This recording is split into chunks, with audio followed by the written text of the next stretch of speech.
everyone, and welcome to our channel Shangow. Today, we are rediving into a step-by-step guide for beginners on how to start a chemical trading business right here in India. It's a huge market with lots of potential, so let's get started. First up, legal requirements. You can't skip this. You absolutely must have your GST registration, MSME registration for benefits, and a local trade license. Getting these in order is your foundation for a legitimate business. Next, finding reliable suppliers. This is crucial for your reputation.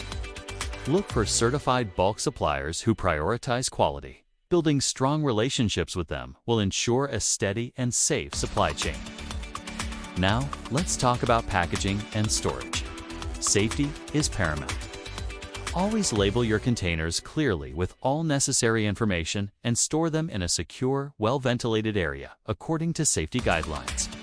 So, who are your customers?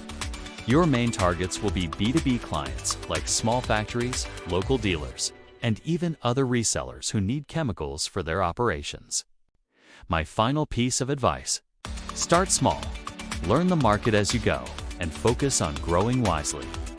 Don't try to do everything at once. Patience and smart decisions are key. Thanks for watching. If you found this helpful, please like, share, and subscribe for more business guides. See you in the next video.